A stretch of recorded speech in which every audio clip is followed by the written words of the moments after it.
Bismillahirrahmanirrahim. Rabbi shrah li sadri wa yassir li amri wahlul 'uqdatam min lisani. Allahumma shalli wa sallim ala habibika Mustafa Muhammadin wa ala alihi wa sahbihi asma'in nama ba'du. Yang kita hormati bersama Profesor Dr. Adi Wijaya selaku Rektor Telkom University. Di sini kita ditemani dan yang tentu kita hormati Habib Fikri Assegaf. Ada Bapak Kiki, ada beberapa teman tadi yang sudah disebutkan oleh moderator. Langsung saja sesuai tema bahwa kita akan menjadikan tauhid sebagai sumber inspirasi bangsa atau sumber kekokohan bangsa atau sumber ketahanan NKRI.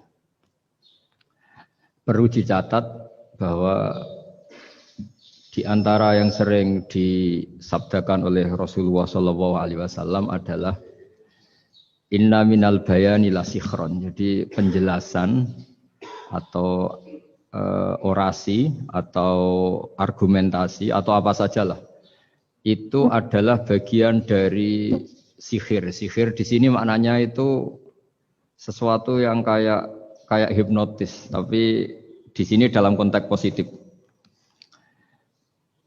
Dulu ketika periode Rasulullah Muhammad SAW itu pertarungan hak dan batil itu diolah pikir. Olah pikir yang diterjemahkan oleh artikulatif atau sistem verbal. Memang ini agak aneh. Jadi kalau mukjizatnya Nabi Musa itu fisik. Fisik itu misalnya melawan Fir'aun dengan kekuatan tongkat yang super dahsyat, sehingga Laut Merah dipukul sama tongkatnya Fir'aun, kemudian tongkatnya Nabi Musa, kemudian bisa membelah jadi jalan, Fir'aun tenggelam. Begitu juga nabi-nabi yang lain ada kekuatan fisik yang bisa dilihat sebagai mukjizat. Tapi ketika Nabi Muhammad SAW jadi nabi itu pertarungannya itu ke sistem rasional. Dan yang enggak rasional itu dijelaskan dengan satu penjelasan yang seakan-akan rasional. Ini yang agak jelimet. Sehingga ada wala talbisul haqqo bil batil. Jangan menyampur adukkan hak dengan batil. Saya beri beberapa contoh kejadian. Suatu saat itu ada orang kafir datang ke Rasulullah SAW. Kemudian bertanya, "Ya Muhammad, jika kambing itu mati betul, yang tidak disembelih, bangkel. Itu yang mematikan siapa?" Karena Nabi itu orangnya ummi itu lugu, ya yang mematikan Allah. Terus jawabannya si orang kafir tadi, agama kami itu aneh.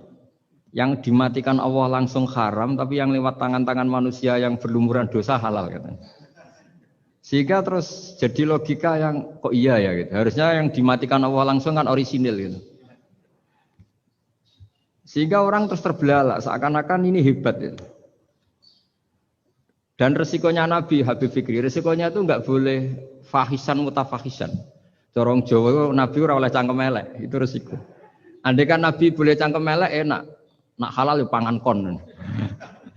Kalau itu baik ya silahkan makan ya. Tapi masalahnya Nabi tidak boleh seperti itu. Andai kan tidak Nabi kan gampang, ya sudah kalau halal ya silahkan makan. Masalahnya Nabi tidak boleh enggak boleh berbicara kasar, enggak boleh berbicara buruk. Terus ada lagi beberapa kejadian yang seperti itu, yaitu masyhur suatu saat Sayyidina Ali didatangi seorang kafir juga Yahudi. Ali, kakimu angkat satu, diangkat sama Sayyidina Ali. Angkat dua-duanya, ya tidak bisa. Gitu kok temanmu, maksudnya Nabi Muhammad mengklaim bisa naik langit, gitu aja kamu tidak bisa. Jadi selalu pakai olah kata. Yang ketiga misalnya Muhammad, kita ini punya urusan banyak, punya problem banyak. Dan Tuhan itu dianggap penyelesai problem, halul muskilat, yang bisa menyelesaikan problem. Pertanyaannya, kalau problem kita banyak, Tuhannya satu tidak cukup Muhammad. Kalau problemnya banyak, ya Tuhannya harus banyak. Sehingga ketika Nabi membawa tauhid, protes mereka, komplain mereka, aja'alal alihata ilahau wahida inna hadza la syai'un ujab. Masa Tuhan satu wong problemnya banyak, urusannya banyak. Kalau urusannya banyak itu hanya harus banyak. Nah, karena olah pikiran seperti ini, sebetulnya bukan olah pikiran ini, hakikatnya olah kata karena ini tidak mewakili hakikat. Ya, saya ulang lagi, sebetulnya ini bukan olah pikiran atau olah akal atau olah kecerdasan, tapi olah kata karena semua yang diomongkan ini tidak mewakili apa? Hakikat. Tapi faktanya itu terjadi. Sehingga mukjizatnya Rasulullah Shallallahu Alaihi Wasallam itu tidak boleh berupa fisik kayak tongkatnya Nabi Musa atau tabutnya Nabi Harun atau apalah yang sifatnya fisik. Karena ini tidak menjawab kecerdasan-kecerdasan yang terimplementasi oleh kata-kata yang dikatakan orang-orang kafir tadi, yang bisa memojokkan orang-orang kafir. Akhirnya Nabi diwarisi kecerdasan, dikasih kecerdasan oleh Allah Ta'ala, yaitu yang dikatakan fatona. Dan mereka memang suka, mempermalukan Nabi itu suka. Misalnya Nabi, karena sebagai Nabi, beliau tahu betul bahwa semua itu biadillah, di tangan Allah. Itu Nabi pernah ngendikan, la adwa wala tiarota, tidak ada penyakit menular. Lalu ada orang Yahudi atau orang siapa saja, orang bodoh lah yang jelas ini. Ada unta yang kena penyakit gudik, kalau orang Jawa bilang gudik apa? Kalau orang itu agak apa? Kudis ini. Yang kena kudis ini dijejerkan sama yang waras. Ternyata yang waras sekarang jadi kudisan. Senang mereka karena bisa mempermalukan Nabi. Ya Muhammad, ini unta kena kudis. Ternyata yang waras tertular oleh yang kena kudis. Padahal kata kamu tidak ada penyakit apa? Menular. Itu problem-problem jadi Nabi di era Rasulullah Shallallahu Alaihi Wasallam. Sehingga Quran datang dengan kecerdasan yang untuk menjawab itu. Makanya Nabi tidak pakai mukjizat fisik, tapi mukjizat logika. Akhirnya Nabi diajarin Allah lewat Jibril. Yang dikira mereka yakin kalau menang dalam debat. Tapi Nabi balik bertanya, faman a'dal awwala. Jadi terjemahnya, kalau ini kena kudis karena tertular yang ini, lalu ini tertular siapa? Yang pertama tadi. Wah itu asli mat dari Allah ya, maksud saya itu. Jadi dia ingin contoh yang kedua yang tertular. Dengan itu berarti ada penyakit apa? Menular. Tapi Nabi tanyanya, faman a'dal awwala. Lalu yang pertama kena kudis itu tertular siapa? Makanya kalau sekarang misalnya corona menular itu yang pertamanya dari siapa itu? Tidak tahu itu. Ya tidak perlu tahu, tidak bidang kamu. Jadi ini saya mau cerita. Jadi logika-logika yang dibangun orang kafir itu sebenarnya bukan logika, tapi olah kata. Dan orang kafir itu paling pintar. Karena mereka itu penyair. Penyair itu kalau sekarang modern mungkin mirip-mirip jurnalis atau mirip apalah. Bisa mengubah apa saja. Apa yang sebetulnya baik dikesankan buruk atau sebaliknya. Sehingga ini menyusahkan karena Nabi harus ngendikan hakikat, harus mengatakan sesuatu yang nyata dengan bahasa yang benar. Sementara mereka mengatakan kebatilan dengan penjelasan yang baik. Ini ribet kan?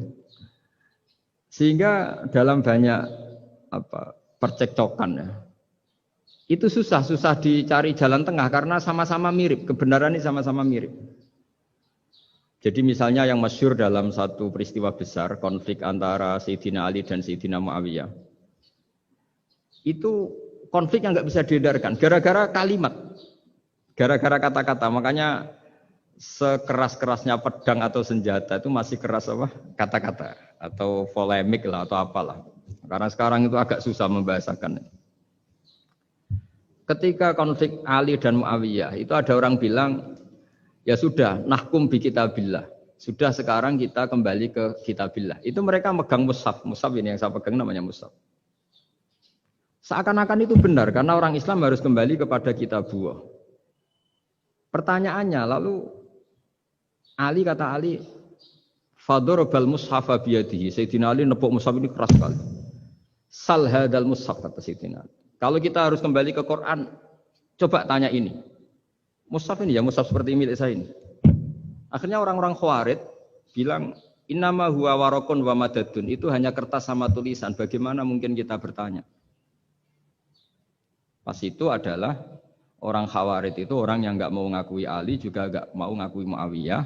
Dan Sayyidina Ali sama Sayyidina Muawiyah sudah sadar mau bikin mediator, mau bikin solusi jalan tengah. Jadi sebenarnya dua beliau itu orang baik, gara-gara diprovokasi orang Khawarij terus jadi bentrok. Orang Khawarij bilang, nggak ada Ali, nggak ada Muawiyah, yang ada adalah kitabullah, yaitu mushaf. Benar, secara zahir benar, memang orang Islam harus kembali ke mushaf. Tapi Sayyidina Ali pinter, sal hadal mushaf. Kalau gitu, tanyakan mushaf itu. Ketika Sayyidina Ali dan Sayyidina Muawiyah sudah sepakat bikin perdamaian. Akhirnya singkat cerita, innama huwa raqun wa wadadun, kata orang-orang Khawarij itu hanya kertas dan pena. Kenapa bisa disuruh atau diminta jawaban? Terus kata Sayyidina Ali, enggak bisa toh kamu tanya mushaf, ya enggak bisa. Makanya tanya saya katanya. Akhirnya Sayyidina Ali memberi penjelasan, wa in khiftum shiqaqa bainihima fab'asu hakamam min ahli wa hakamam min ahliha. Jika dua mempelai suami istri itu ngalami konflik, di mana-mana orang konflik roh raine serasa seneng nek. Kita kalau sedang marah, semuanya lah kalau sedang marah sama istri itu roh raine serasa seneng. Jadi sing ganteng ra ketok gantenge. Ketok elek etok. Sehingga kalau ngomongi anaknya, dasar nakal kok bapaknya gitu. Bapaknya gitu, nanti dasar cerewet koyo ibu. Makanya alhamdulillah banyak anak kita yang mewarisi nakalnya bapaknya dan nakalnya ibunya. Karena sabdonya mesti seperti itu. Jadi anak kita ini korban cara ngomong kita. Maka kita tidak wali itu harus syukur karena omongannya nggak mandi. Itu kalau kita wali, itu anak kita jadi orang buruk semua. Karena kita ngomong dasar goblok koyo ibu. Dari ibu dasar nakal koyo bapak. Berarti anak kita punya status goblok dan nakal. Tapi alhamdulillah yang ngomong itu tidak wali sehingga diabaikan saja sama Allah. Gak penting. Omongannya orang tidak wali itu tidak penting. Makanya tidak wali itu tetap punya sisi positif. Kalau ngomong tidak ngefek. Tapi kalau wali itu direspon sama Allah. Langsung ya. Tapi kalau wali ya tidak ngomong gitu. Tapi. Jadi kalau orang nggak suka itu nggak boleh ketemu. Karena tambah benci. Sehingga butuh mediator. Itu sudah, ini termasuk ilmu psikologi Quran. Kalau orang sedang tidak cocok itu nggak boleh ketemu. Pakai apa? Mediator. Jika suami istri sedang konflik, itu sebaiknya, seharusnya atau sayugyanya itu kirim mediator. Fab'atsu hakamam min ahli wa hakamam min ahliha. Iyurida islaha yuwaffiqillahu bainahuma. Terus kata Sayyidina Ali, wa amru ummati Muhammad a'dzamu min amri rajulin wa imra'atin.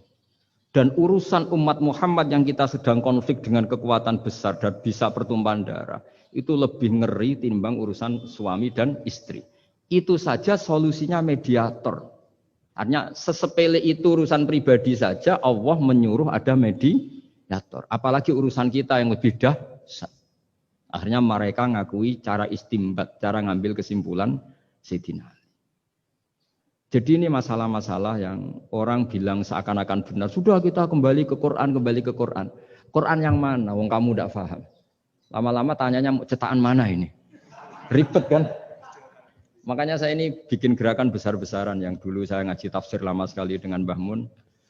Ngaji sama bapak saya, sekarang alhamdulillah sering diskusi sama Pak Quraisyab. Karena kita ini butuh dan saya punya teman akrab Gus Zofur juga doktor tafsir. Ya, kalau kamu ingin tak sebut ya punya teman kalian semua untuk mengkaji apa? Tafsir. Itu memang kita butuh. Karena Quran itu teks. Teks itu harus difahami ahlinya. Karena tapi ketika orang ngomong, ayo kita kembali ke kitabullah, itu kembali yang apa? Terus tentang apa? Sehingga banyak orang yang entah saking angkuhnya, entah saking benarnya tidak tahu. Saya tidak mau kembali kepada Quran. Kenapa? Saya tidak pernah keluar, saya di situ. Kembali itu kan sudah keluar baru kembali.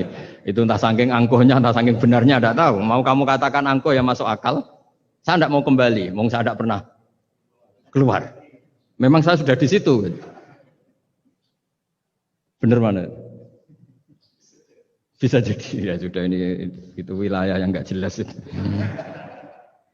Tapi bahwa mukjizatnya Nabi itu menerangkan sesuatu yang kayak iya kayak enggak. Karena orang kafir itu pintar mengemas kebatilan sebagai kebenaran. Jadi enak zaman Nabi Musa ngadepi Fir'aun yang karuan salah. Nabi Muhammad itu enggak. Ngadepi satu komunitas yang mereka punya jargon yang seakan-akan benar. Misalnya Ka'bah, Ka'bah itu sakral, Baitullah. Orang kafir itu percaya keramatnya Ka'bah, percaya. Sehingga mereka kalau bikin berhala itu harus dekat Ka'bah, bentuk barokah Ka'bah. Kayak kurang ajar gimana? Maka berhala-berhala itu paling banyak di dekat Ka'bah, karena supaya apa? Dapat barokahnya Ka'bah. Ribet kan? Kamu kafirkan tuh percaya barokah Ka'bah, tidak dikafirkan itu kurang ajar. Ka'bah kok di... Jadi ruwet. Ribet banyak ngadepi. Itu susah memang ngadepi logika. Makanya kan apa ya, kayak kita ngerawat anak itu. Mau dilonggar nanti manja terus goblok. Mau dikerasin nanti minggat, ribet kan. Jadi ngelola kebenaran itu tidak gampang. Lalu Nabi datang bil haqqil bayyin, dengan kebenaran yang nyata. Dimulailah dari surat diantaranya lam yakunil ladzina kafaru min ahlil kitab wal musyrikin munfakina hatta ta'tiyahumul bayyinah. Bayyinah itu siapa? Rasulun minallah yatlu suhufam mutahharah. Orang-orang kafir baik berkategori ahli kitab yaitu Yahudi Nasrani maupun yang berkategori orang-orang musyrikin yaitu orang-orang yang menyekutukan Allah yang non samawi, yang tidak punya kitab samawi. Itu tidak mau tercerabut, munfakin itu tidak mau tercerabut dari akar mereka hatta ta'tiyahumul bayyinah. Sehingga datang kebenaran yang begitu nyata, begitu jelas. Saking jelasnya siapapun mau tahu. Dan enggak bisa dibatalkan oleh apapun, termasuk oleh perilaku sosial. Siapa itu? Rasulun minallah yatslu suhufam mutahharah. Itu yaitu Rasulnya Allah yang membaca lampiran-lampiran suci, yaitu Quran. Sehingga Nabi datang dengan analogi pembanding. Orang-orang yang berpikir Tuhan harus banyak karena urusan itu banyak, problem banyak. Lalu Nabi bikin analogi. Andaikan kamu sebagai pembantu yang punya majikan banyak, perintahnya beda-beda. Kamu mau enggak? Ya enggak mau, enggak enak Muhammad kalau punya bos banyak. Perintahnya beda-beda, semuanya egois harus dituruti. Enggak mau. Enak mana sama punya majikan satu? Enak satu Muhammad. Ya sudah, Tuhan kamu itu majikan kamu. Kalau banyak-banyak bingung kamu perintahnya banyak nanti. Terus mereka mau, ya sudah Tuhannya satu saja. Jadi karena mereka mau tidak mau, harus berpikir kalau Tuhan banyak berarti perintahnya banyak, memuaskan satu Tuhan dibenci Tuhan yang lain, memuaskan yang lain dibenci yang lainnya, pokoknya ribet. Hari ini minta dilayani, Tuhan yang satu minta dilayani, itu kan ribet. Jadi Nabi itu pakai logika yang gampang, makanya ketika Allah menjelaskan itu, ketika Allah dorobawa masalar rojulan fihi syuraka umutasyakisuna wa rojulan salamal dirojul hal yastawiyani masalah. Alhamdulillah Allah bikin satu perumpamaan, ada orang yang punya majikan banyak, yang satu punya majikan hanya satu. Hal yastawiyani masalah, nasibnya enak mana? Enak yang punya majikan satu, karena standarnya jelas, SOP-nya jelas.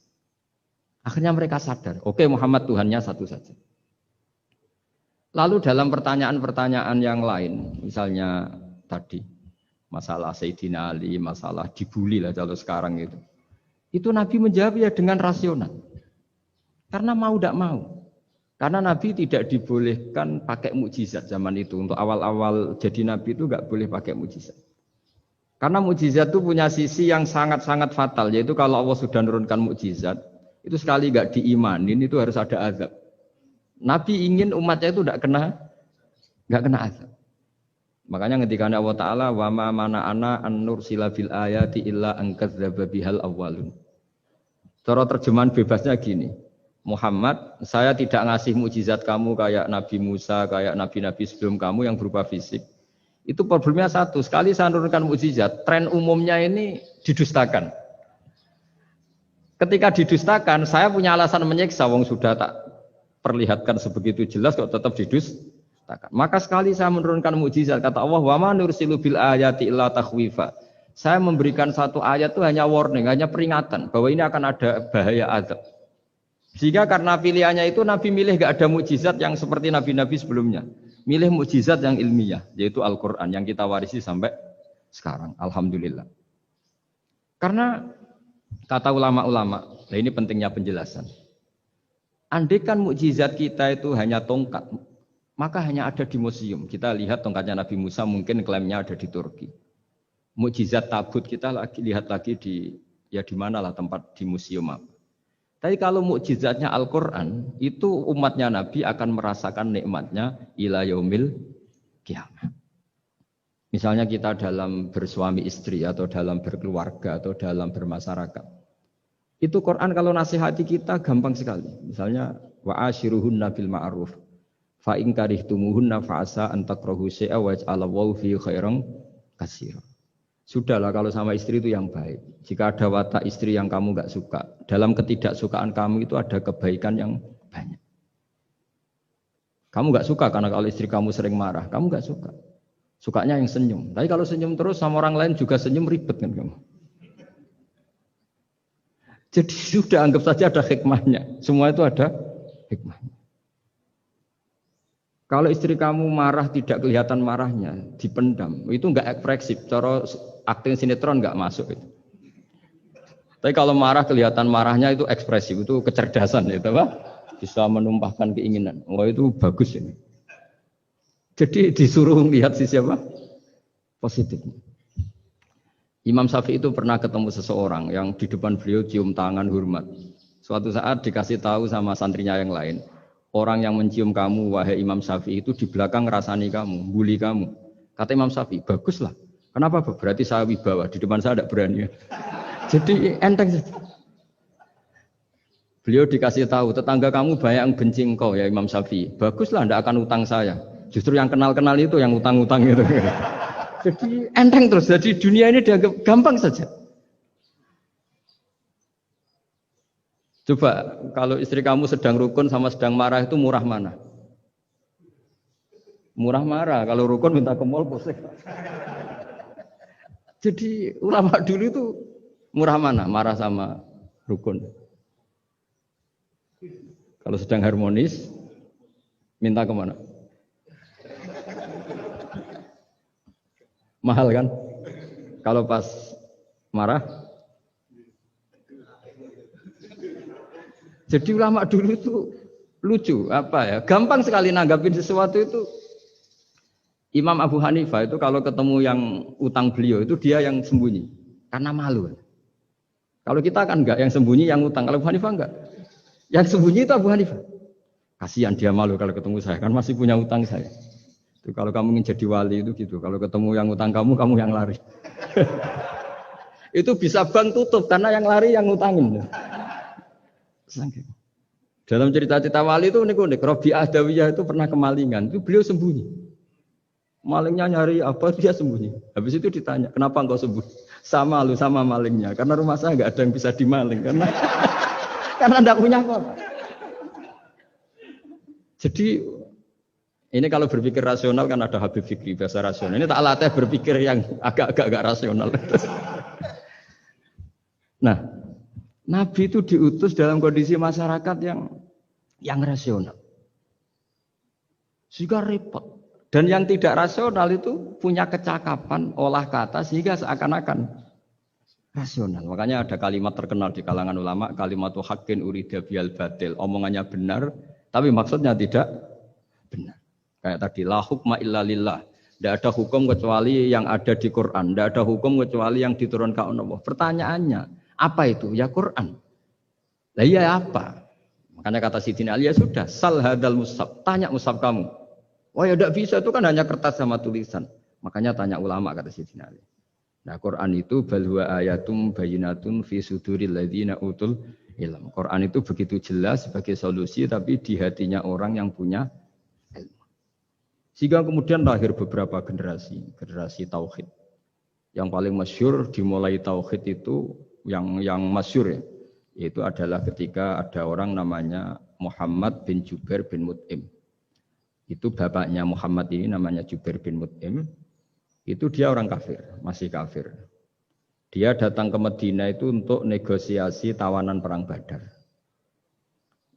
Dulu beberapa orang yang negosiasi sama Nabi itu ya nunggu di masjid. Singkat cerita, Nabi sholat maghrib baca surat Wattur wa kitabim mastur fi raqim mansur wal baitil ma'mur was-saqfu fil marfu wal bahril masyur. Terus dia dengerin sampai Allah tanya, am khuliqu min ghairi syai'in. Kalau kamu tidak ngakui saya sebagai Tuhan, kata Allah, silahkan Anda berpikir bahwa alam raya ini dimulai dari ketiadaan. Atau kamu sendiri merasa sebagai pencipta alam raya ini, pencipta langit dan bumi. Itu namanya am khalaqus samawati wal ard. Itu orang itu disebut dahiyatul Arab, orang paling cerdas di Arab. Itu dia bingung. Dia selamanya kafir. Cara berpikir menuhankan berhala, Lata, Uzza, pokoknya menuhankan makhluk lah. Terus dia mikir, Muhammad ini kacau ya. Akal saya dihabisin kata dia. Jadi cara berpikir dia pakai akal, dia tidak percaya mukjizatnya Quran, tapi dia bilang Muhammad ini kacau, akal saya dihabisin. Akhirnya Nabi setelah salam dia menyatakan Islam. Karena kata dia Muhammad, akal saya habis oleh apa yang kamu baca. Nah ini saya mau menerangkan tauhid sebagai inspirasi. Yaitu logikanya gini, langit bumi ini kan wujud itu punya eksistensi. Kalau langit bumi ini wujud, alam raya ini nyata, lalu kamu mengatakan sebelum alam raya ini ketiadaan, berarti ada satu kesimpulan ketiadaan menciptakan yang ada. Itu malah gendeng bareng.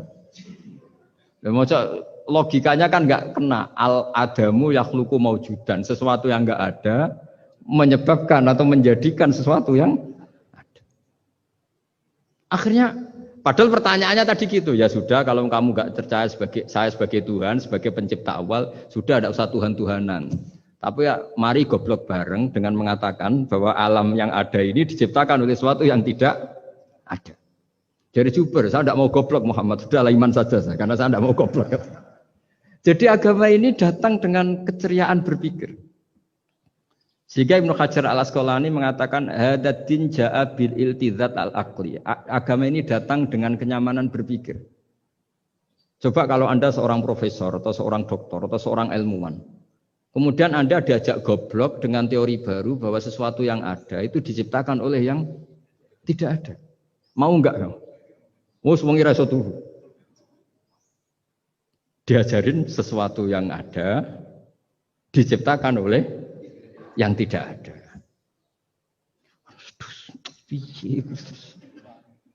Gak keren lah. Gak boleh ya, sudah. Jadi tauhid itu.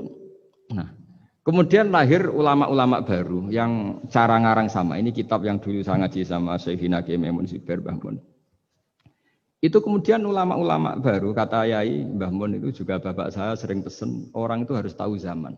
Menerangkan tauhid itu kalau ulama dulu itu dimulai dari kalimat yang mungkin yang ngaji saja bingung. Al-alam mutaghayyir wa kullu mutaghayyir hadis la budda mim muhdits. Itu sampean dengar mesti anggap jimat itu apa itu? Itu doa apa gitu. Doa jalbur rizki apa gitu. Padahal itu logika. Tapi terus ulama-ulama modern itu ngarang seperti ini ada gambar. Ini kitab yang saya dulu ngaji sama Mbak. Itu digambar seperti ini. Maksudnya digambar seperti ini gini, penjelasannya gampang. Sampean kalau gambar seruat apapun, misalnya gambar gedung tingkat 5 atau gambar gunung atau gambar apa saja. Mbok seruat apapun gambar itu dimulai dari satu titik. Tadi hadhil awalim kulluha, bahwa alam semua ini dimulai dari nuqtatil wujud, ada titik wujud. Dan karena ini wujud penyebab harus bersifat awal. Makanya Allah itu selain wujud harus bersifat al-awwal. Kalau bahasa pondok al-qadim. Karena tidak mungkin yang menciptakan kemudian kalah dulu dengan yang diciptakan. Begitu juga Imam Al-Amudi. Imam Al-Amudi itu jadi wali itu karena dia ahli matematika. Sampai muridnya itu eskal. Ini guru saya masuk surga enggak. Kalau ngajar itu senangnya ngajar matematika. Beliau ahli usul fikih, ahli fikih. Tapi senangnya ngajar matematika. Sampai muridnya sanksi, ini masuk surga enggak ya? Walhasil dalam cerita keramat beliau, sama ndak usah tuh saya ndak percaya. Kamu ndak wali, kok ndak percaya gimana? Ribet sekarang itu. Orang kalau nggak nekuni sesuatu terus nggak percaya, ribet kan? Itu beliau masuk surga itu dijamin dapat surga itu karena ngajar matematika. Tapi di hati beliau hanya satu. Matematika adalah satu ilmu yang dimulai dari angka 1. 0, itu tetap dimulai dari 1, nggak bisa. Akhirnya beliau cerita, angka 2 atau 3 nisbatul wahid wal isnaini ila mi'ah wa ila ma la nihayatallah, semuanya sama, nisbatul far'i ilal asli, kata beliau. Mbok angka 2, 3, 1000 sampai 1 miliar itu perbandingannya dengan angka 1 apa hubungannya? Al-far'i ma'al asli, yaitu angka 23 adalah cabang dari angka 1. Jadi alam raya sebanyak apapun, ada galaksi, ada Mars, ada apa saja, tetap dimulai dari wujud yang 1, yaitu wujudnya Allah Subhanahu wa ta'ala. Jadi beliau menjadikan matematika sebagai alat perangkat untuk tahu tauhid, bahwa alam raya ini dimulai dari al-wujudul wahid, wujud yang 1. Makanya kul huwallahu ahad, Allahus somad, terus lam yalid wa lam yulad, dan seterusnya. Nah, makanya ketika orang menyoal hukum adat yang menipu kita, adat itu sunnatullah yang kita lihat, itu Quran mesti mengembalikan wahwaladzi yabda'ul khalqa tsumma yu'idu wa huwa ahwanu alaih. Sebagian di surat Yasin diterangkan ansha'aha awwala marrah. Ketika kita lama sekali, namanya manusia itu lahir dari seorang bapak dan ibu, ini lama sekali. Yang namanya telur itu lama sekali lahir dari ayam, keluar dari ayam. Yang namanya pohon besar itu mesti dari biji yang kecil. Karena lama itu terjadi, seakan-akan kita ngomong, kita berkeyakinan, tahu-tahu ada pohon besar itu mukhal. Tahu-tahu ada manusia ini mukhal. Makanya ketika ada figur yang bernama Isa bin Maryam, itu orang kafir Yahudi, itu menolak. Bagaimana mungkin ada manusia tanpa bapak? Oke, itu menyalahi prosedur lazim, protap lazim. Tapi kata Allah gimana? Inna masalah Isa indawahi kamasali Adam. Kalau Isa mukhal karena tanpa bapak, harusnya Adam lebih mukhal karena tanpa bapak, tanpa ibu. Jadi artinya apa? Allah tetap mengingatkan bahwa kudroh saya yang pertama itu menjadikan semuanya mungkin tanpa perangkat adat. Maka kitab ini yang saya baca ini, milik Said Hussein Afandi ini, itu menjelaskan bahwa hukum adat itu menipu. Saya ulang lagi, hukum adat itu menipu. Ketika ayam mengeluarkan telur, telur kemudian menjadi ayam lagi. Terus kita berdebat, telur sama ayam dulu mana? Menurut Anda milih mana? Milih apa? Telur. Kalau ini, yang kubu sebelah ini. Ayam apa telur? Telur. Ayam. Ayam lahir dari. Nah, pertanyaannya begini kalau menurut tauhid. Ketika lazim kalau telur itu nanti suatu saat jadi ayam, terus ayam kemudian lazim mengeluarkan telur. Ketika Anda mengatakan mungkin kontribusi Anda terhadap kemungkinan itu apa? Kan sama, Anda tidak ikut menciptakan. Wong nggak ikut menciptakan kok menvonis mungkin dadak mungkin, kamu itu hanya saksi. Makanya pertanyaannya Allah, loh ketika itu kamu anggap mungkin, kontribusi Anda itu apa? Kan hanya melihat. Kamu sendiri tetap tidak mampu bikin telur, Anda juga tidak mampu bikin ayam. Artinya meskipun telur jadi ayam, ayam jadi telur sampai kiamat, tetap ada kontribusi kudrohnya Allah Subhanahu wa ta'ala. Bukan berarti berdiri sendiri, wong kamu yang bilang mungkin ya nyatanya enggak berkontribusi. Sehingga kalau suatu saat Allah bikin telur dari batu, atau ayam keluar dari batu, bagi Allah itu enggak masalah. Tapi bagi kamu masalah. Bagaimana mungkin hewan keluar dari batu? Ini logikanya gimana? Loh memangnya ketika telur dari ayam itu logika kamu gimana coba? Kamu ikut bikin enggak? Nah ini di sini pentingnya mukjizat. Akhirnya Allah bikin mukjizat, ada satu onta besar keluar dari batu, yaitu mukjizatnya Nabi Kamu memasalahkan, ini gimana onta kok keluar dari batu? Lalu kalau Allah tanya kamu, gimana telur keluar dari ayam? Loh ini biasa Gusti mungkin, memangnya kamu bisa. Berarti bagi orang yang tauhid, yang wali, keluarnya ayam dari telur sama onta dari batu itu nisbatnya sama. Sama-sama semuanya di luar kontribusi kita. Kenapa yang satu kamu katakan mungkin, yang satu kamu katakan tidak mungkin? Toh kamu sama-sama tidak terlibat. Itu cara berpikir tauhid. Artinya apa? Orang-orang wali atau orang-orang alim, meskipun melihat telur keluar dari ayam tiap hari, tetap subhanallah, subhanallah, Allahu Akbar. Karena ini keajaiban.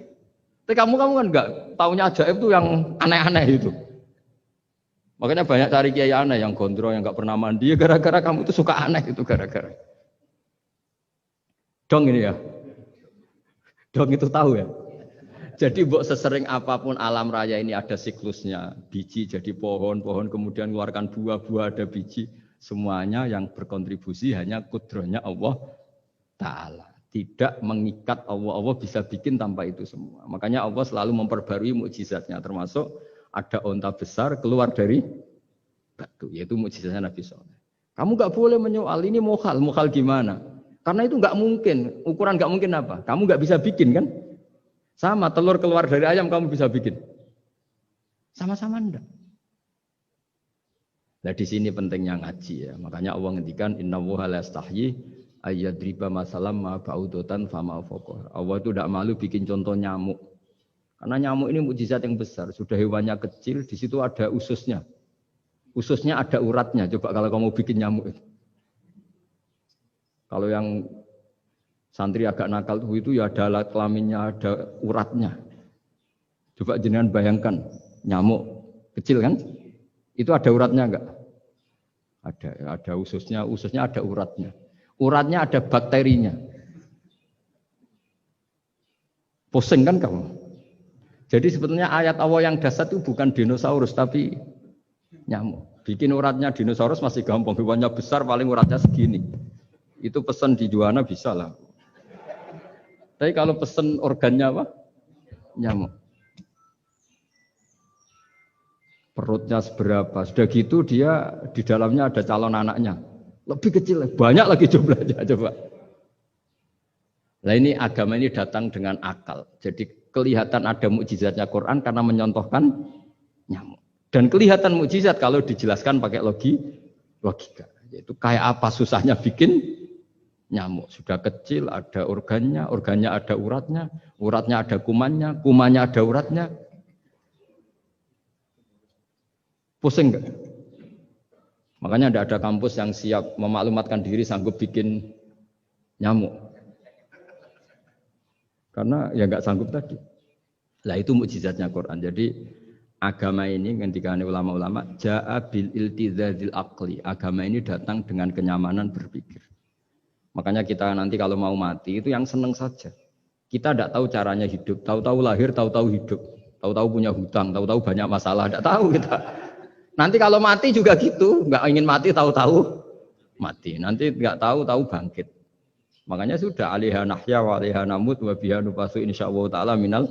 Makanya kata Sidina Ali kalau ada orang susah hidup, kamu lahir keinginan kamu apa keinginan Allah? Ya keinginan Allah. Kamu mati, misalnya orang frustasi ingin mati ya tidak bisa mati. Kalau Allah tidak menghendaki ya tidak mati. Ya sudah, zaman kita hidup ya tidak bisa mengelola kehidupan ini ya sudah. Kalau mati juga tidak bisa mengelola kematian ini. Makanya terus kita diajarkan inna sholati wa nusuki wa mahyaya wa mamati lillahi rabbil alamin. Berhubung kita tidak tahu ya sudah hidup kita, mati kita semua di tangan Allah. Sudah kita pasrah saja. Senaik jamnya mati aja, serasa pamit, sudah mati aja, sudah gak ribet. Makanya wali-wali itu ya biasa ngelihat kematian itu. Bukan karena yakin pasti masuk surga ya enggak. Kata wali-wali itu di dunia itu hanya Allah yang ngurusi kita ya Allah, nanti di akhirat ya sama. Itu tauhid ya. Jadi saya ulang lagi ya, jangan terjebak hukum adat. Karena dalam hukum adat itu sebenarnya Anda tidak aktor tapi hanya saksi. Yang namanya telur keluar dari ayam, ayam mengeluarkan telur. Tapi sebetulnya ini tidak mengikat. Allah bisa saja bikin hewan dari yang lain. Kayak tadi mengeluarkan untanya Nabi Soleh dari batu yang apa? Besar. Ya wah itu mukhal, bagaimana mungkin? Nah memangnya ayam jadi telur, telur jadi ayam, Anda ikut berkontribusi kan enggak? Andai kan Anda menyaksikan kudrohnya Allah Ta'ala di semua kejadian. Yaitu Allah bisa bikin nyamuk, nyamuk ada organnya, organnya ada uratnya. Dengan reputasi seperti ini maka kita akan mensifati Allah innahu ala kulli syai'in qadir, bahwa Allah bisa melakukan apa saja. Wa huwa ala kulli syai'in qadir, diulang-ulang. Sama Indonesia yang sekarang seperti ini, yang kata orang ada yang bilang terbelakang, ada yang bilang tertinggal dari Eropa. Mungkin dalam kudrat Allah untuk bikin Indonesia lebih makmur dari sekarang, bisa mengalahkan negara-negara yang lain. Jadi kalau kamu ingin, tapi Indonesia banyak masalah gini-gini, bagi Allah mudah saja menyelesaikan masalah. Tetap inadzalika ala wahi yasir. Kita harus optimis bahwa semuanya bagi Allah mudah. Tapi cara berpikir ya tadi dengan reputasi Allah bisa bikin nyamuk. Nah nyamuk sulitnya di mana ya tadi sudah kecil, punya organ, organnya punya urat, uratnya punya bakteri, bakterinya punya Organnya bakteri, mungkin ada bakteri lagi. Pusing kan? Ya jangan, nggak usah dipikir kalau pusing. Ya jadi terus yang terakhir saya mohon kalau baca Quran sebisa kita ada yang diangen-angen. Jadi Allah kalau mendorong kita mengakui eksistensinya Allah, Allah sering ngendikan yang mudah-mudah. Misalnya saya ini yang menciptakan kamu, saya yang menciptakan kamu.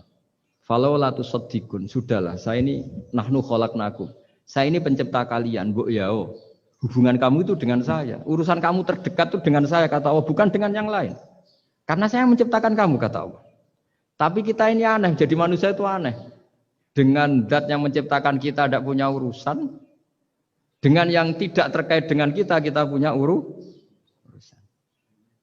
Itu kan aneh. Dan Allah kalau menerangkan itu gampang. Terus bagi manusia yang kumoluhur, yang angkuh, seakan-akan bisa menentukan segalanya. Falaula in kuntum ghairu madinin tarji'unaha in kuntum shadiqin. Kalau kamu orang hebat, Bu ya, ketika nyawa kamu mau keluar tuh kamu tahan supaya kamu enggak jadi mati. Enggak keren kan orang hebat kok mati katanya. Kamu sombongnya kayak gitu seakan-akan bisa ngatur dunia, menaklukkan dunia, ternyata kamu mati. Harusnya enggak usah mati dong. Kata Allah, falaula in kuntum ghairu madinin tarji'unaha in kuntum shadiqin. Makanya falaula idza balaghatil khulqum wa antum khina idzin tangdur. Mbok ya orang-orang yang keren, yang merasa hebat, yang biasa ngatur dunia, mbok ya ketika mati itu jangan mau.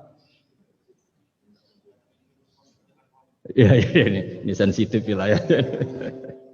Ya saya kira demikian ya, semoga lewat ngaji ini kita kembali ke tauhid yang benar lewat penjelasan-penjelasan yang akli, yang rasional. Saya pastikan agama ini datang dengan al-iltizadul akli, kenyamanan berpikir. Kayak apa susahnya kita dengan jadi ateis? Karena harus punya rumus bahwa yang ada diciptakan oleh yang tidak ada.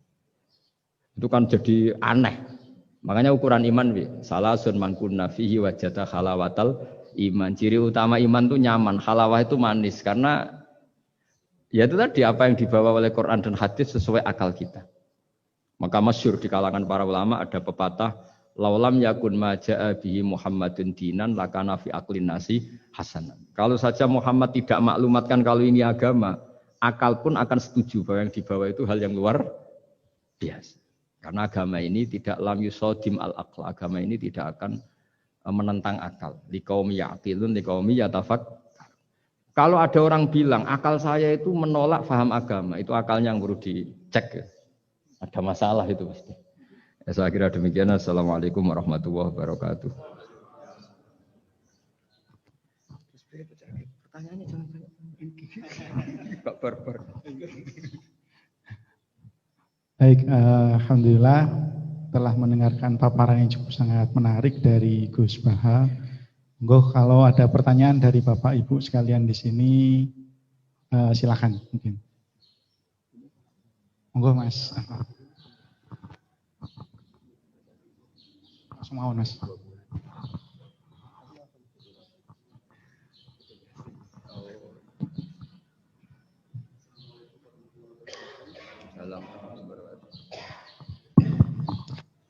Gus badhe tanglet. Sojon. Nggih.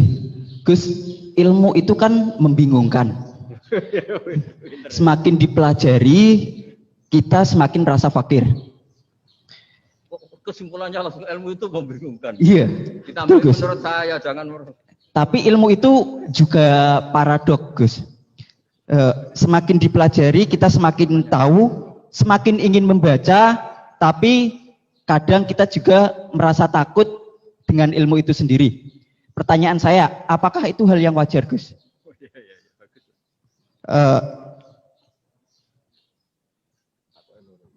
Terus, Gus, untuk saat ini ilmu itu banyak yang disalahgunakan. Orang yang berilmu dibuat salah dan disalahgunakan. Pertanyaannya adalah supaya orang yang benar itu tetap benar walaupun disalahkan dan disalahgunakan, guidance-nya itu apa, Gus? Karena semakin kesini banyak yang nggak berilmu ngaku berilmu, yang berilmu disalahkan dan disalahgunakan. Terima kasih. Wassalamualaikum warahmatullahi wabarakatuh. Anak buah jenengan. Oke, matur nuwun. Mas Ahmad Saifuddin. Pertanyaan itu kesimpulannya agak jelas itu, tahu-tahu. Ilmu itu menyenangkan, bukan membingungkan. Enggak, itu maksudnya gimana kok tahu-tahu ilmu itu gimana tadi? Membingungkan. Misalnya ilmu tentang apa? Ilmu tentang IT. Iya. Yeah. Semakin ngerti IT, semakin biasanya orang semakin ngerti IT itu semakin banyak disalahgunakan. Jadinya banyak orang yang justru berilmu itu takut untuk muncul ke permukaan. Padahal itu justru ya dibutuhkan. Makanya ilmu itu membingungkan. Dia semakin dipelajari, kita semakin fakir, semakin merasa fakir ilmu, tapi kita juga semakin ingin tahu, semakin banyak membaca. Makanya menurut saya ilmu itu membingungkan. Semakin dibaca kita semakin bingung, tapi semakin pengen tambah ngerti. Dan semakin ngerti, kita semakin fakir ilmu. Kan bingung kan nih Gus? Oh ya bagus lah kalau ada yang bingung bagus lah. Ya semoga bingungnya Anda tetap bingung. Jangan ngajak saya bingung. Gini ya, jadi kalau misalnya IT atau teknologi apapun, Islam datang itu kan ngatur ketentuan efek ya. Misalnya mudahnya komunikasi bagi orang yang soleh mungkin terus dipakai ngaji, dipakai kebaikan, dipakai menjaga NKRI. Bagi yang tidak baik, dipakai alat selingkuh, alat memecah belah bangsa, dipakai alat adu domba. Jadi Islam datang ya sudah ketentuannya yang dipakai maslahat itu halal, yang dipakai madarat itu haram. Islam hanya ngajari itu, tapi bahwa penemunya yang menjadikan semuanya mudah. Dulu kita nelpon hanya dengar suara, sekarang pakai apa? Bisa tatap muka. Itu dianggap ilmu yang objektif, belum punya akibat. Nah, nanti akibatnya tadi kalau nelpon yang apa itu yang kelihatan wajahnya apa namanya istilahnya itu? Video call, kalau kamu sama guru kamu sama ibu kamu ya ibadah. Kalau sama selingkuhan kamu ya dosa kan gitu. Islam hanya membahas itu, tapi nanti ya kan memang hukumnya hanya itu kan. Kalau dipakai positif ya bagus, kalau dipakai negatif ya buruk. Nah, Islam tidak boleh terus disalahkan. Ini akibat teknologi maka orang mudah selingkuh. Sebelum ada teknologi yang selingkuh juga sudah banyak. Sekarang ngaji gampang karena ada apa telekonferensi gini-gini. Mulai dulu yang suka ngaji, yang ngaji gampang karena kadang kiai ya tetangganya. Enggak jauh-jauh juga banyak orang bener. Jadi ini kan urusan niat. Meskipun semuanya mudah, kalau enggak ada niat juga susah. Tapi saya kecewa dengan Anda karena mengatakan ilmu membingungkan. Ini saya. Tapi ya bagus lah. Orang jujur itu bagus. Hanya karena beliau bingung, yang aku bingung kan bagus. Jadi nilainya dijujur tadi. Tapi andaikan saya sebagai ilmu itu enggak terima diberi status membingungkan tadi itu. Tapi kalau kita yang ngaji tauhid, ngaji hikmahnya Allah. Semua yang diciptakan Allah itu ada hikmahnya. Misalnya Allah menciptakan manusia itu sebagai pemalas, itu bagus. Bagusnya begini, kalau di bab ibadah pemalas itu buruk. Tapi kalau andaikan Anda ditakdir punya kemampuan ahli nuklir, terus Anda tidak pemalas, setiap hari bikin nuklir yang paling dahsyat. Pertama hanya bisa menghancurkan Hiroshima dan Nagasaki, suatu saat bikin yang se-Asia. Lama-lama bikin yang seluruh dunia. Lama-lama saking cerdasnya, pertama butuh bahan besar, lama-lama hanya kecil. Ribet kan? Barokahnya pemalas. Ngantor, baca koran. Ngantor, ngerumpi. Sehingga yang bagian nangani nuklir itu tidak pinter-pinter banget. Itu bahaya tuh kalau pinter banget itu, karena efeknya itu. Sama, sekarang kan ada kacamata pinter beda. Itu kan ketemu orang bisa merekam kan, semua privat orang bisa ribet kan. Nah agama itu ngatur yang halal ya biar halal. Misalnya begini ya, ada orang ke Mars atau ke bulan. Kita katakan pinter dalam konteks menjelajah alam. Tapi kalau dibalik, rakyatnya miskin butuh makan. Kemudian itu untuk biaya ke bulan. Itu bodoh apa pinter? Membiarkan masyarakatnya lapar karena biayanya dipakai naik ke bulan. Itu pinter apa bodoh? Tapi dari tidak tahu tentang bulan menjadi tahu, pinter apa bodoh? Pinter. Tapi kebutuhannya makan kok malah naik ke bulan, pinter apa bodoh? Ya saya juga bingung kayak Anda kalau nggak apa-apa ya memang ilmu ada sisi membingungkannya ya nggak apa-apa lah. Bingung-bingung dikit nggak apa-apa, tapi ya kira-kira sudah bingungnya tambah.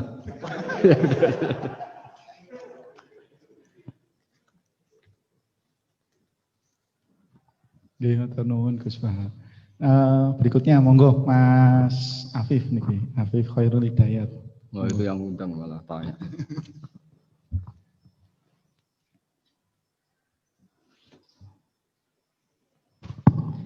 Bismillahirrahmanirrahim. Assalamualaikum warahmatullahi wabarakatuh.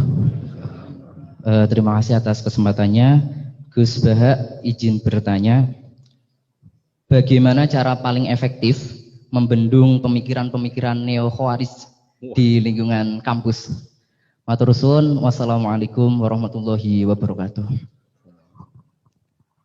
Wah, itu jawabnya paling gampang. Biasanya kewajiban itu dibebankan sama yang terkait. Jadi itu enggak saya itu pasti.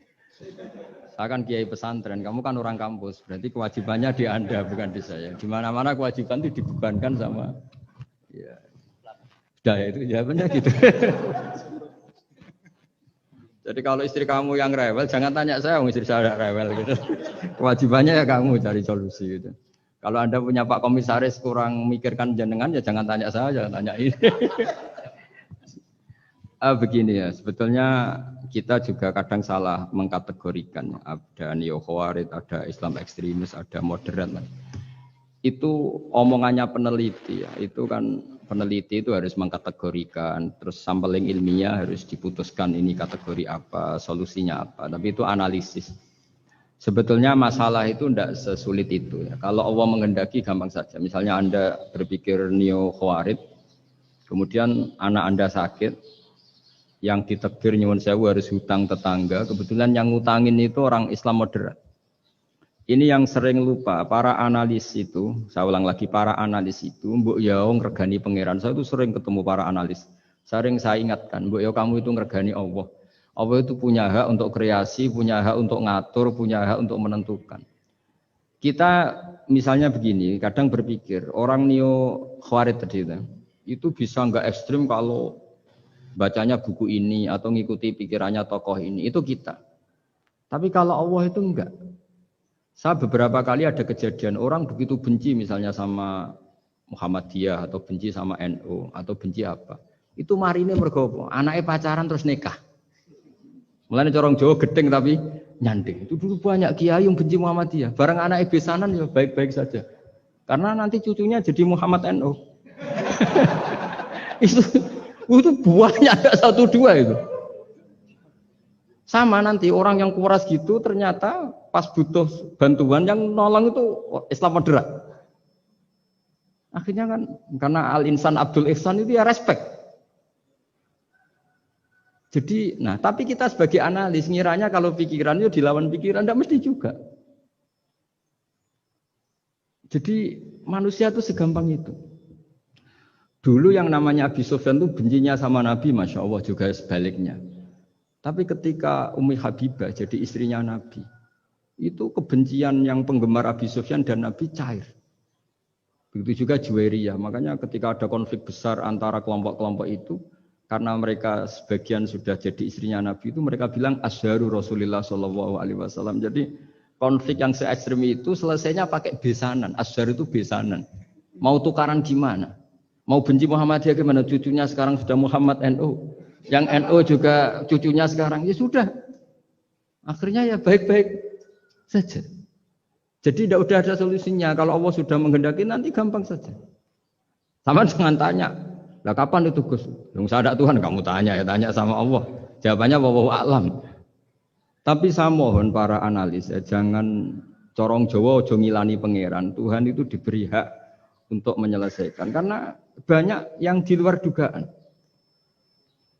Wahsy itu menjadi mukmin justru setelah membunuh Hamzah. Khalid bin Walid menjadi mukmin justru setelah menang di perang Uhud. Tapi kalau Allah menghendaki segampang itu. Yaitu ketika Khalid bin Walid menang di perang Uhud karena sahabat melanggar perintah Nabi harus tetap di atas gunung sementara mereka melanggar turun ke gunung. Itu Khalid bin Walid itu, wah Muhammad itu luar biasa. Anak buahnya melanggar saja dikasih sanksi, apalagi kita. Ini berarti orang yang sangat diperhatikan oleh Tuhannya. Terus dia cara berpikir begitu. Akhirnya masuk Islam. Banyak orang masuk Islam itu malah pas menyembah Tuhannya, Tuhan berhala. Itu ada orang Arab, zaman Arab dulu. Pas mau nyembah berhalanya, pas ada luwak kencing di kepala berhala itu. Terus dia, aduh punya Tuhan kok gak keren, gimana? Terus masuk Islam. Jadi dia dapat hidayat pas keliru. Kalau dalam cerita kewalian ya Sunan Kalijogo itu, dia jadi muridnya Sunan Bonang. Kenalan pertama karena begal Sunan Bonang. Pas begal malah jadi murid. Jadi kalau Allah itu punya sekian cara. Kadang kiai itu gak bisa mengislamkan orang, tapi banyak mahasiswa punya pacar non muslim itu yang Islamkan pacarnya. Ribet kan kalau sudah mau apa coba itu memang. Ya sudah, Allah itu diberi hak ya tetap Allah sebagai Tuhan itu tidak usah. Mbah Mun itu diantara yang sering dikatakan beliau itu dulu saya juga agak protes dengan tanda kutip, tapi beliau ngendikan ya saya sami'na wa ata'na. Kata beliau gini, hak sok itu sing gawa agama nang Indonesia itu pegawai negeri. Yang bawa agama kemana-mana itu pegawai negeri. Saya sempat protes. Lah santri bah, mau santri karuan mau santri. Tapi setelah saya jadi kiai, ya bebas. Setelah saya jadi kiai ini kan sudah jadi kiai betul, sudah jadi kiai betul. Tanpa SK kan kiai. Kalau komisaris pakai SK, kalau kiai itu nggak usah SK. Setelah saya jadi kiai itu sering ada tamu dokter, ada tamu tentara, ada tamu pegawai-pegawai negeri. Itu bilang, saya ini dokter, karena saya dokter. Kadang datang di pedalaman Papua, NTT itu kan atas nama dokter, yaitu di puskesmas desa-desa tertinggal. Karena mereka Muslim berkebutuhan Islam, yaitu ada sholat, ada masjid, ada akhirnya dibikinkan. Dan orang ke sana, orang di sana yang mau apa coba? Wong itu negara. Coba kalau yang datang kita sebagai kiai, dianggap misionaris kan? Artinya begitu juga di Belanda misalnya atau di New Zealand atau di Jerman. Saya punya banyak kawan yang turut di kedutaan. Gara-gara persahabatan mereka duta besar, mereka Muslim. Gara-gara Muslim berkebutuhan bikin masjid. Akhirnya di negara-negara non-Muslim juga banyak masjid dibikin kedutaan, dibikin mahasiswa. Nah, tapi kalau kita jadi analis, mungkin kita hanya agama ini diajarkan oleh ulama, dibawa oleh santri. Tapi tidak seperti itu. Nyatanya Allah dengan kehendaknya bisa saja menyalurkan agama ini lewat PNS, lewat macam-macam. Jadi Allah itu maha kuasa. Makanya kita ini hanya bersaksi bahwa innallaha ala kulli syai'in. Nah kita sebagai kiai memang bantu mengenalkan ahkam fikihnya yang detail-detail itu. Tapi kalau menyebarkan Islam itu Allah punya cara. Saya kemarin pas ketemu Habib Quraisy di antara yang diceritakan itu. Orang Inggris itu kadang kenal Islam itu ya lewat Muhammad Salah itu pemain bola itu. Karena mereka tidak ingin ngamati kiai, yang ingin diamati pemain bola. Jadi pertama itu orang Prancis itu tidak benci Islam itu gara-gara Zainuddin Yazid Zidane itu. Zizou itu loh. Itu namanya Zainuddin Yazid. Yazid Zainuddin kena bahasa Prancis jadi Zinedine Zidane.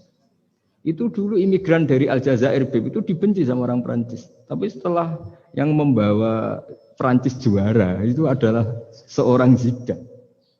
Itu terus mereka agak benci Islam karena yang membawa kebanggaan Prancis juara dunia. Apalagi kalau nggak salah pas itu ada 3 pemain Muslim Prancis. Orang ngira orang Prancis tidak benci Islam kan nunggu toleransi beragama lewat buku-buku toleran. Ternyata enggak karena pemain bola aja Pak. Kalau mau mengendaki sampai jurnal-jurnal di Prancis setelah juara dunia siapa bisa membenci orang Aljazair? Mereka harga kita, mereka martabat kita. Padahal dulu pandang sebelah. Dulu itu orang di Inggris, pemain Inggris, itu kalau mau sholat susah, mau puasa susah. Terus mereka ingin minta hak puasa kalau musim puasa. Tapi menjadi mudah di luar dugaan. Manchester City dibeli Sulaiman Al-Fahim. Ya sudah mau apa coba manajernya yang punya Muslim. Nah, larang sholat tak pecat kan? Ya akhirnya ya malah ada masjid. Pelatihnya kalau ada yang puasa gitu, monggo dari akan mau apa coba. Segampang itu kalau Allah mengubah dunia. Makanya disebut ya muhawwilal ahwal hawil ahwalana ila ahsanil hal. Ya muqallibal qulub sabit qalbi ala dinik. Ya udah pokoknya semua itu ya kita ikhtiar tapi tetap yakin Allah yang punya cara. Dalam sejarah yang terkenal Islam masuk Indonesia itu tidak lewat ustadz, lewat pedagang. Versi ya sejarah yang terkenal meskipun banyak versi. Gara-gara ada pedagang, mereka Muslim mau tidak mau ya tetap berkehidupan Muslim. Berhubung kehidupan Islam itu menarik, simpatik, akhirnya banyak yang menjadi Islam. Jadi ya sudah seperti itu. Ya saya kira demikian. Terakhir loh, waktunya. Ya sudah.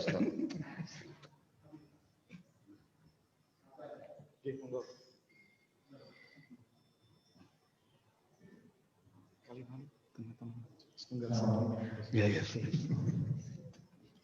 Ribet ya anak buahnya.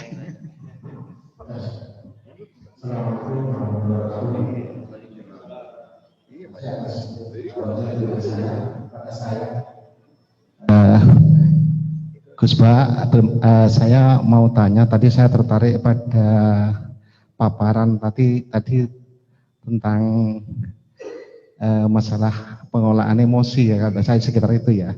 Jadi menghadapi orang misalkan pasangan atau istri atau teman yang apa namanya itu jengkel atau nyengit atau enggak sejalan dengan pikiran kita kok bisa enjoy, bisa bahagia, itu gimana Ustadz ceritanya? Itu apakah juga ada solusi lain, misalkan kita itu ada pelarian lain dalam arti yang positif ya, misalkan misalkan istri atau pasangan kita atau nyengit kita ke hobi ke apa, misalkan kita pelariannya agar kita tidak marah-marah, itu gimana Ustadz? Tadi saya sepintas itu memperhatikan masalah itu karena itu penting dalam rangka ini mengelola inilah biar kita itu bisa enjoy, karena kalau kita itu ada selalu keras dengan orang atau istri atau teman kan kita tidak bahagia, kudu ngamuk-ngamuk. Nah itu gimana tadi? Makasih Gus, mohon diulang itu.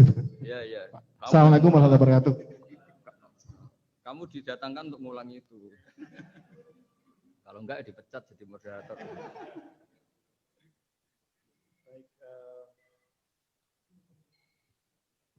Tadi pertanyaannya pun niki, bagaimana mengolah emosi niki Gus?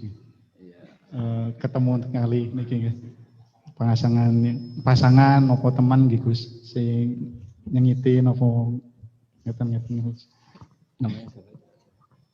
Nun saya Pak, namanya pun sinten Pak? Saya Pak Haryanto, pensiunan Telkom Juwono. Tadi diajak sama Pak Zainal. Terima kasih Pak. Mohon. Bismillahirrahmanirrahim. Jawabannya itu gampang sekali ya. Meskipun tidak semua orang ngalamin seperti itu ya. Saya juga agak pati ngalamin. Tapi begini ya. Saya punya resep dan ini pasti benar ya. Karena dari ulama musalsal itu ada silsilahnya sampai Rasulullah SAW. Jadi saya bilang pasti benar karena tidak dalam konteks pendapat saya, tapi ini ajaran Rasulullah SAW. Ini kan temanya tauhid ya, tauhid sebagai inspirasi. Seorang mukmin itu kan harusnya berpikir satu ridhonya Allah, keputusan Allah. Misalnya Allah merintahkan kita baik sama tetangga. Saya berkali-kali cerita setiap pengajian, ada seorang ulama itu punya tetangga itu anak muda itu sombongnya bukan main. Manggil ulama itu, ya Ahmad datang ke saya. Datang. Setelah sampai rumahnya bilang, ya Ahmad lah hajata libik. Saya tidak butuh kamu, silahkan kembali ke rumah kamu. Itu Imam Ahmad santai aja, tetap senang. Setelah sampai rumah dipanggil lagi, ya Ahmad silahkan ke rumah saya. Datang lagi dengan senyum, sampai 3 kali. Ketika beliau ditanya sama pemuda tadi, kenapa Anda tidak jengkel? Padahal perilaku saya jengkelin. Terus si imam tadi bilang, wahai anak muda, saya ini senang sekali melaksanakan perintah Allah. Allah bilang kalau sama tetangga yang baik. Karena kamu ngundang saya senang karena nuruti perintah Allah. Kamu nyuruh saya kembali, saya senang karena memang disuruh nuruti perintah tonggo. Nyenang kalau tonggo, menyenangkan tetangga. Jadi saya tidak ada hubungannya dengan kamu. Kalau kamu misalnya ada teman yang jengkelin, misalnya namanya Zaid. Zaid itu manusia, makhluk. Kalau kamu ikut jengkel berarti Anda terdikte, terprovokasi oleh orang yang bernama Zaid yang statusnya hanya makhluk. Sementara Allah ngajari kita, wa ahsin man asa'a ilaika, berbuat baiklah sama orang, berbuat buruk sama kamu. Berarti kalau kamu tetap baik, hubungan kamu dengan Allah.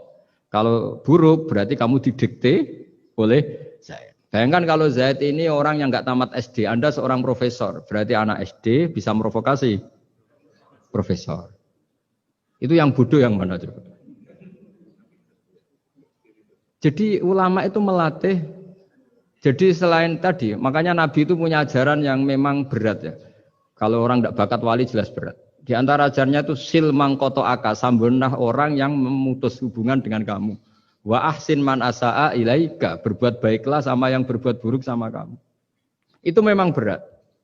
Makanya kamu tanyakan betul itu. Tapi bisa dilatih, yaitu ketika kita berbuat baik atas nama Allah Subhanahu wa ta'ala. Sehingga melihat yang gini-gini itu ringan. Itu kan sama seperti kiai-kiai yang dakwah di kampung-kampung pedalaman, sudah gak tahu haknya kiai, gak sopan. Lalu itu Nabi itu ketika dakwah itu kalau nuruti mangkel itu ya mangkel. Nabi misalnya memberi satu janji. Siapa yang datang ke saya akan saya kasih sesuatu yang menggembirakan. Itu orang-orang sebagian Bani Tamim bilang, ya Muhammad, sesuatu yang menggembirakan ya uang. Padahal Nabi mau menerangkan fadilahnya amal ini begini-begini. Tapi pikiran orang-orang itu yang menggembirakan itu ya uang. Kalau kamu kasih uang ya kita gembira, kalau enggak ya enggak. Jadi, tapi ya tadi ya, selain dilatih dengan langsung iman, dilatih punya seni kayak Imam Syafi'i tadi. Orang itu gimana? Di depan jenengan sopan, tapi di belakang ngerasani. Baguslah saya wibawa berarti. Jadi dianggap enteng saja. Saya pernah baca juga, ada orang ketika kaya temannya banyak, ketika miskin temannya yang dulu banyak, sekarang nggak ada yang jenguk dia. Terus lapor ke seorang Habib. Ini gimana Habib? Ketika saya kaya teman saya banyak, ketika saya miskin dibiarkan sendiri. Sekarang saya buruh di orang. Ya bagus gitu. Kalau teman kamu tetap main ke kamu dalam keadaan kamu buruhnya orang, mangkuli boto, mangkuli apa, malah kamu malu jadi tontonan. Mendingan mereka nggak datang. Oh ya bagus, alhamdulillah. Jadi coba kalau kamu sudah miskin, teman-teman kamu tetap datang. Pas kamu buruh orang, pasti bentak. Malu enggak? Milih didolani apa milih enggak? Milih enggak. Dulu pikirannya orang kan. Jadi ulama dulu itu ngelola. Ya saya kira demikian. Ya dilatih. Terakhir ini, kamu sudah korupsi satu ini sudah. Katanya terakhir ini. Oke, lagi sampun kata Gus, pertanyaan iya nggak selesai ya. Sampun kata nih, digabungkan ya Gus. Ya enggak bisa kalau satu ya satu kurang ya. Niki pertanyaan paling dasar mungkin Gus. Pertanyaan pertama, perbedaan antara akidah sama tauhid Gus. Apa perbedaan antara akidah sama tauhid? Yang berikutnya sudah ini pintar nyelip-nyelipin politikus. Enggak bagus. Betul. Sudah selesai maksudnya. Setunggal malih Gus. Gimana, Bu? Soalnya kata nih. 1B kan disuruh. Diistilahkan 1B. 1B. Jadi 1A dan 1B. Niki kata enten 20 pertanyaan niki Gus teng Zoom niki Gus. Ya udah pilih mawon nggih. Satu aja. Perbedaan akidah kali tauhid. Yang kedua, bagaimana Al-Qur'an menjadi inspirasi dalam kehidupan. Berkesempatan di mondok pesantren sementara ada di antara kita yang belum merasakan mondok di pesantren, belajar ilmu Al-Qur'an, maka ada beberapa yang mengikuti orang yang berani menafsiri tapi keblinger. Jadi tafsir ayam kambing adalah ulama, atau ada yang khawatir menafsiri sendiri jadi salah. Mohon pencerahan dari Gus Bahar. Bismillahirrahmanirrahim. Alhamdulillah ini terakhir, semangat sekali saya sudah. Begini ya. Jadi kalau biasanya ini sering dipakai Pak Kures ya, sesuatu itu pakai madatul kalimah atau kosakata. Jadi kalau aqoda itu dari ain, qaf, dal maknanya mengikat. Sehingga kalau kita transaksi disebut apa? Akad. Jadi sesuatu yang mengikat disebut akad. Kata turunannya bisa akidah, sesuatu yang sudah komitmen itu disebut akad atau akidah. Kita berkomitmen iman bahwa Allah satu. Nah satu itu bahasa Arabnya wahid. Terus dari kata wahada wahidu tauhidan, mengesahkan Allah itu disebut apa? Tauhid. Nah, tauhid itu dimulai la syarikalah, bahwa tidak ada kekuatan di luar Allah yang sekuat Allah, disebut tauhid. Jadi akidah dan tauhid itu sama, akidah ya tauhid, tauhid juga akidah. Jadi itu sama. Makanya yang dikatakan Islam itu apa? Yang dikatakan Islam itu adalah al-i'tiqad atau al-aqidah bil janan, akidah tertanam di hati, wa nutqu bil lisan, kemudian akidah itu kita lafadzkan, kita ucapkan, wal amal bil arkan, dan implementasi fisik kita juga seperti itu. Makanya yang dikatakan iman, dikatakan ihsan adalah tadi apa? Akidahnya itu ada bil janan di hati, diucapkan bil lisan, kemudian dipraktekkan bil arkan, yaitu anggota fisik, anggota tubuh kita. Sehingga sujud itu dianggap ibadah paling lengkap karena fisik kita ya tunduk sama Allah dengan kepala di bawah. Kalimatnya juga kalimat tunduk, subhana rabbiyal a'la wa bihamdi. Jadi makanya dilafatkan. Nah, dilafatkan itu penting supaya kuat. Makanya kita ini menyesali betul ketika ada perdebatan niat itu dilafatkan apa enggak. Itu enggak penting. Sebetulnya semua kita yang NU atau yang ahli sunnah atau siapa saja mengatakan melafatkan niat itu sunat. Jadi tidak mengatakan wajib. Tapi yang menentang dilafatkan juga kebablasan. Nah, ngelafatkan saja kok enggak boleh. Makanya dulu itu ada guyonan ketika penguasanya itu niat duhur gimana? Dijawab usolli fardhu dhuhri, salah, niat ada di hati. Barang yang satu kuasa, niat duhur gimana? Ditulis niat ada di hati, enggak, yang benar usolli fardhu dhuhri. Ya ribet kalau gitu. Jadi akidah dari kata akoda. Akoda itu mengikat. Sehingga disebut akdun nikah, berarti ikatan nikah. Akdul ba' berarti hukum jual beli yang sudah jadi. Ya. Akidah itu kata turunan dari itu. Sehingga maknanya apa? Komitmen kita terhadap agama ini. Komitmen kita terhadap Islam.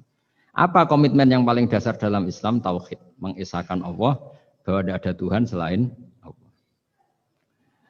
Nah, terus tadi yang menyangkut tafsir ya. Tidak semua kita pernah mondok. Jawabannya sudah tahu lah kalau tidak semua kita itu pernah mondok. Tapi begini ya. Pesantren itu dulu itu tidak harus seperti ini yang di pondok saya atau di pondok-pondok yang lain. Pesantren itu adalah sistem pengajaran di mana setelah diajarkan itu dirasakan, diamalkan, dijiwai. Sehingga dulu malah nggak ada pesantren yang kayak kita ini. Ulama-ulama dulu ya di rumah ngaji, tapi serius. Sehingga dulu itu memang yang dimulai ini yang adat kampus sebagian itu agak nggak cocok itu menghafal. Kalau kampus itu kadang kuat analisisnya, kalau di pondok itu memang disuruh menghafal. Kenapa menghafal itu menjadi penting? Karena pengembangan itu setelah hafal. Tapi kalau tidak hafal, maka sebenarnya kita tidak pernah mengembangkan agama, mengembangkan pikiran kita sendiri. Sehingga kita ini butuh hafal. Meskipun setelah itu ada analisis. Saya beri contoh misalnya gini. Mulai kecil sampai tua, kita ketemu orang yang sangat materialistik. Makan enak itu apa? Sate. Makan enak itu bakso. Makan enak itu pizza. Selalu kita dibentuk fisik. Tapi kalau kita ngaji sama ulama, makan enak itu apa? Ya saat kamu lapar. Maka ulama dulu mengatakan makanan enak itu apa? Idamuhu alju. Lauknya adalah lapar. Kalau kamu lapar, semua makanan enak. Ini kearifan. Dulu ada ulama yang datang melihat istrinya makan satu piring habis. Hanya satu piring ditanya, kenapa tidak tanduk, sudah kenyang? Alhamdulillah, berarti saya tidak butuh korupsi. Ternyata istri saya hanya makan satu piring kenyang. Kalau makannya 1 ton, baru saya butuh korupsi karena tidak cukup. Begitu juga melihat ngopi. Setiap orang cowok, kalau ngopi itu senang sekali. Bahwa ternyata untuk senang itu tidak harus selingkuh, tidak harus maksiat, tidak harus ke klub atau tempat-tempat yang salah. Jadi ulama dulu itu cara kearifannya itu dijaga oleh hal-hal yang sepele. Ternyata saya ngopi itu bisa senang. Ya berarti senang itu tidak harus maksiat. Gendong anak senengnya bukan main, melihat anaknya sehat tidur seneng.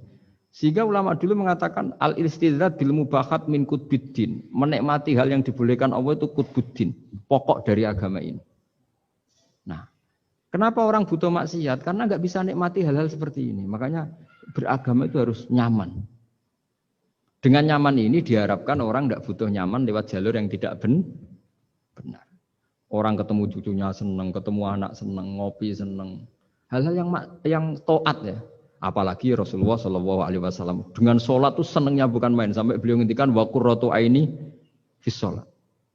Logikanya gampang. Kalau kita jagongan ya ngerumpi sama yang kita cintai seneng, apalagi ngerumpi sama Allah Subhanahu wa Ta'ala. Kalau boleh dibahasakan, karena sholat itu artinya kamu muamalah, munajat, jagungan, asik-asikan sama Allah Ta'ala. Rabbana lakal hamdu, engkau mempunyai segala puji yang di langit maupun di bumi, yang memenuhi langit dan bumi. Jadi itu yang harus jadi solusi bangsa ini. Coba misalnya malam-malam macet, andai kan malam-malam banyak yang tahajud kan Jakarta itu tidak macet.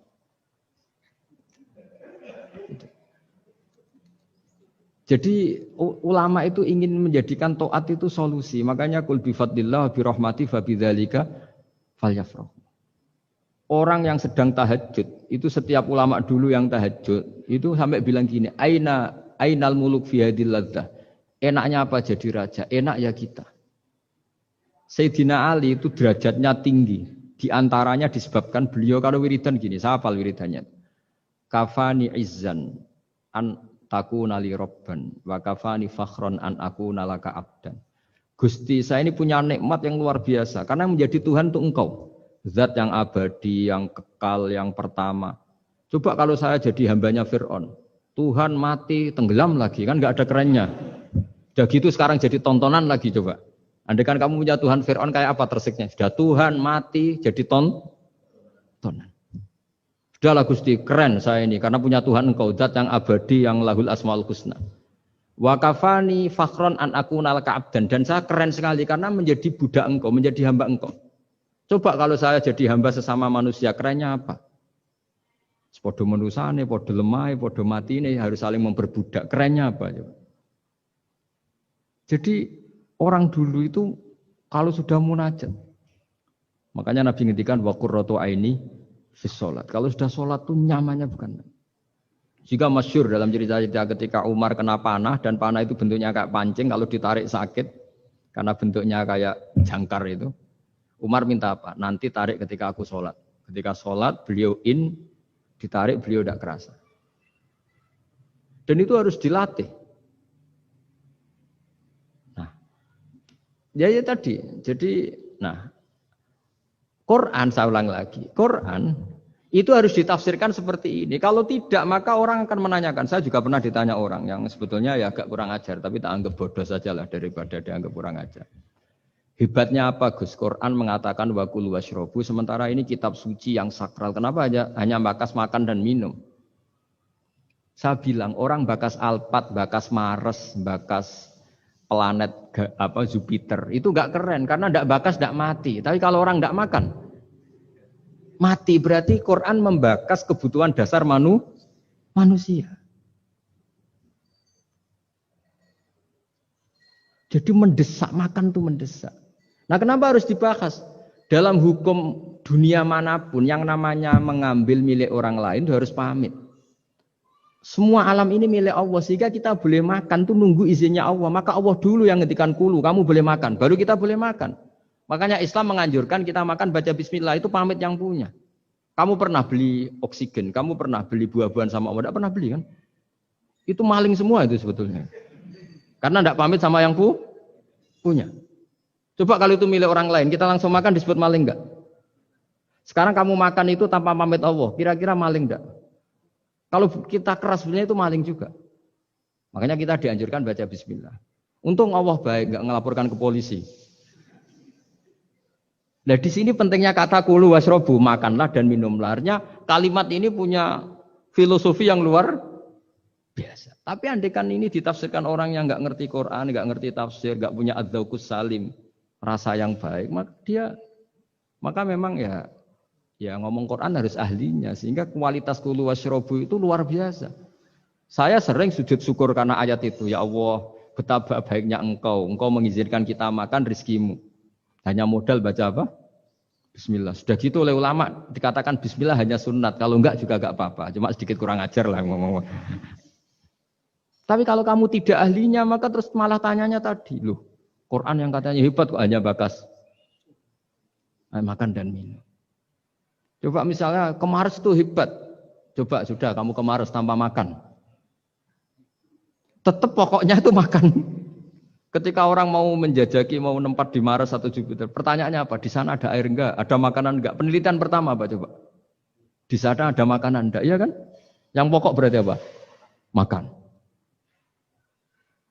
Itu kira-kira contohnya Quran yang dibaca ahlinya. Itu nanti dengan kualitas seperti itu, pemahaman seperti itu. Udah jangan macam-macam lagi.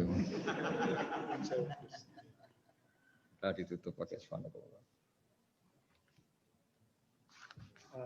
Alhamdulillah selesai juga ini. Dipekerjakannya selesai juga.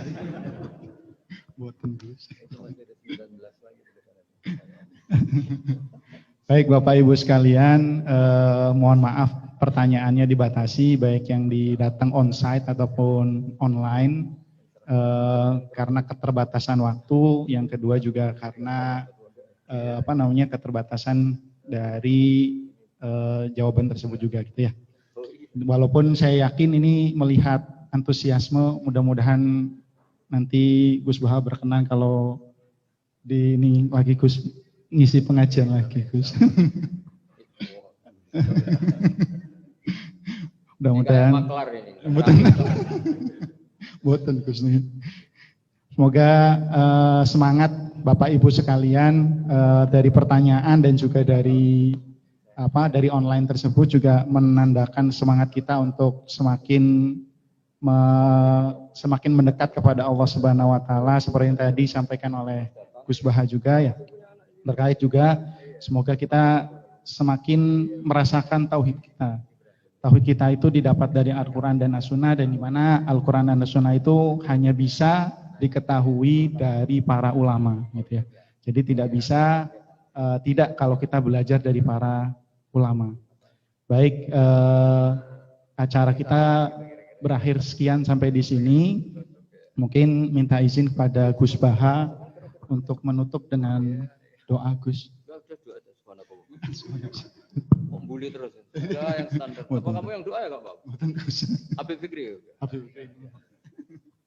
Baik, kita tutup pertemuan pengajian kali ini dengan bacaan hamdalah, alhamdulillahirabbil alamin, dan juga